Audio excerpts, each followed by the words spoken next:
This reading is from Mark chapter 5. Jesus restores a demon-possessed man. They went across the lake to the region of the Gerasenes. When Jesus got out of the boat, a man with an impure spirit came from the tombs to meet him. This man lived in the tombs, and no one could bind him any more, not even with a chain.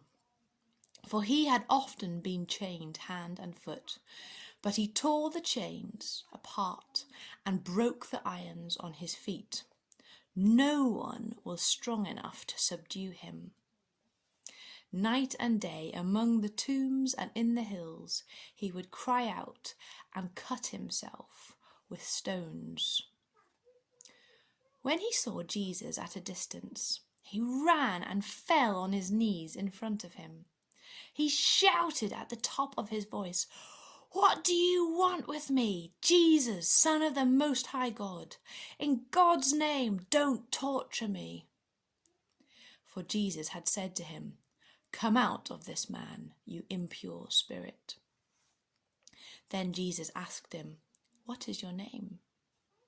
"My name is Legion," he replied, "for we are many." And he begged Jesus again and again not to send them out of the area. A large herd of pigs were feeding on the nearby hillside. The demons begged Jesus, "Send us among the pigs, allow us to go into them."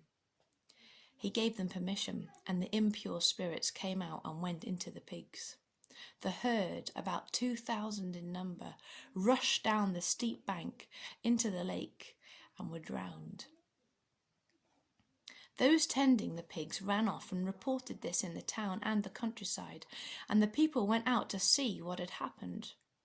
When they came to Jesus, they saw the man who had been possessed by the legion of demons, sitting there, dressed and in his right mind, and they were afraid. Those who had seen it told the people what had happened to the demon-possessed man, and told about the pigs as well. Then the people began to plead with Jesus to leave their region. As Jesus was getting into the boat, the man who had been demon-possessed begged to go with him.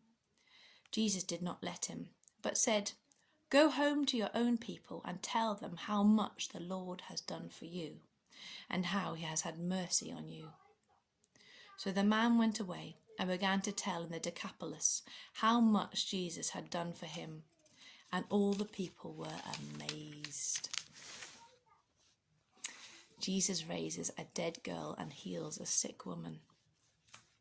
When Jesus had again crossed over by boat to the other side of the lake, a large crowd gathered round him while he was by the lake. Then one of the synagogue leaders, named Jairus, came, and when he saw Jesus, he fell at his feet.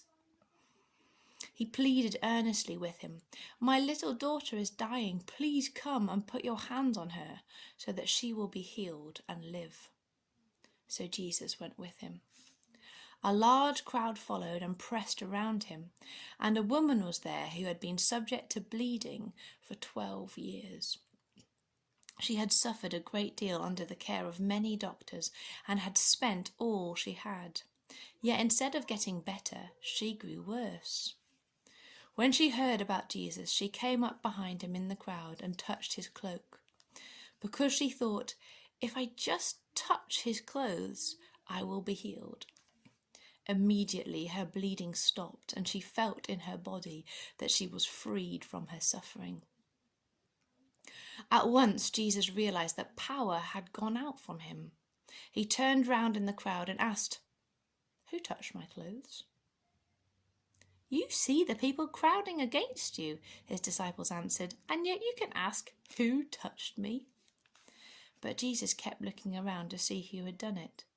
Then the woman, knowing what had happened to her, came and fell at his feet, and trembling with fear, told him the whole truth.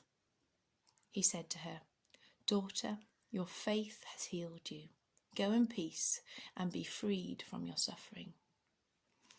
While Jesus was still speaking, some people came from the house of Jairus, the synagogue leader. "Your daughter is dead," they said. "Why bother the teacher anymore?" Overhearing what they said, Jesus told him, "Don't be afraid, just believe." He did not let anyone follow him except Peter, James, and John, the brother of James. When they came to the home of the synagogue leader, Jesus saw a commotion with people crying and wailing loudly. He went in and said to them, "Why all this commotion and wailing? The child is not dead, but asleep." But they laughed at him. After he put them all out, he took the child's father and mother and the disciples who were with him and went in where the child was. He took her by the hand and said to her, "Talitha koum," which means, "Little girl, I say to you, get up." Immediately the girl stood up and began to walk around. She was 12 years old. At this they were completely astonished. He gave his strict orders not to let anyone know about this and told them to give her something to eat. I just love these stories, and it makes me think how amazing it would have been to be one of the disciples, able to witness these remarkable, astonishing miracles. And I guess I also just love Jesus's compassion on those who are sick, compassion on those who are suffering, compassion on those who are demon possessed. He loves these people, and he heals them. Love it.